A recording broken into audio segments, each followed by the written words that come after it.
Good morning, everyone. Today I'll be talking about two fascinating systems of timekeeping: the Indian calendar, commonly known as Panchang, and the Gregorian calendar, which is most widely used calendar across the world today. Through this presentation, we will explore how both calendars evolved, how they differ in structure and purpose, and the cultural significance that each holds even today. These are the table of contents that we are about to look up: origins and purpose, historical documents, followed by core timekeeping, calendar structure, followed by regional variations and cultural significance. Origins and purpose. The origins of these two calendars show how deeply different civilizations understood time.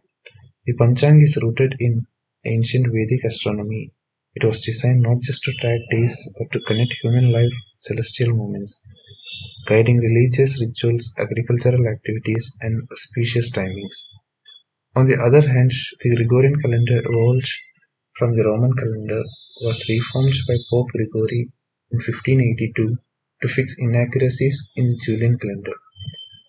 Its main goal was to bring consistency in civil life, commerce, and international coordination. So while the Panchang is spiritual and seasonal, the Gregorian is scientific and administrative.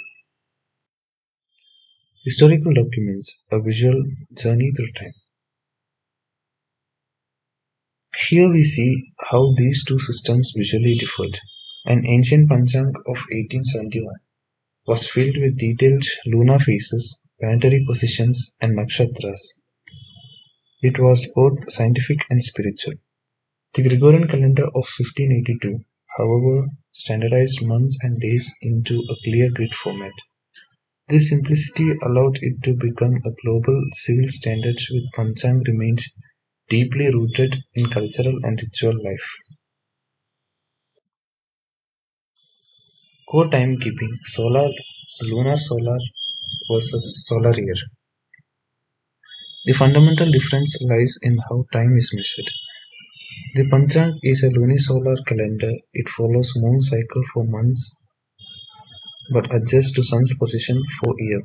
Each lunar month has around 29.5 days, so extra adjustments are needed to match solar seasons. The Gregorian calendar, on the other hand, is purely solar.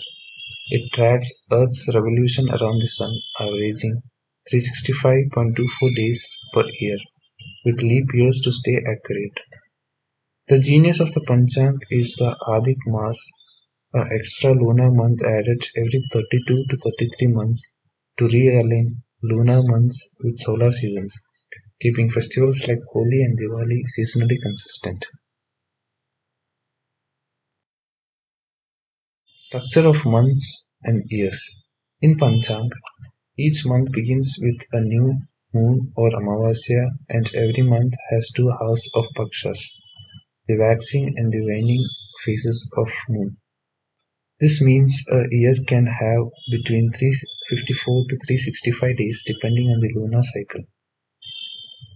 The Gregorian calendar, however, divides the year into 12 fixed months of 28 to 31 days following the Earth's orbit. Leap years with 366 days every 4 years maintain its precision.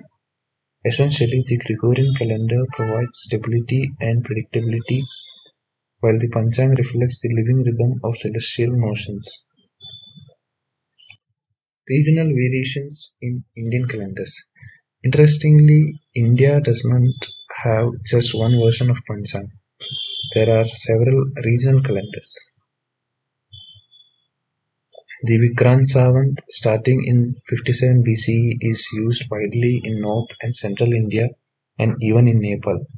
The Shaka Samvat, beginning in 17th century, is India's official civil calendar. The Tamil and Malayalam calendars are solar-based, focusing on agricultural and seasonal cycles. They even celebrate New Year on different days. These variations show how diverse and regionally adaptive the Indian approach to timekeeping has been. Cultural and practical significance. Finally, when we talk about significance, the difference is philosophical. The Panchang connects time to spirituality, It decides when festivals like Diwali, Holi, or Navaratri are celebrated and when rituals or marriages are performed. Each moment is seen as charged with cosmic energy. The Gregorian calendar, in contrast, focuses on uniformity and practicality, used for business, education, and international relations. In a way, the two calendars serve different dimensions of human life. The Panchang aligns us with nature and divinity, while the Gregorian aligns us with society and progress. Together, they represent the balance between tradition and modernity. In conclusion, both the Panchang and the Gregorian calendar remind us that time isn't just a measurement. It's a reflection of culture, science, and how we perceive our existence in the universe. Thank you.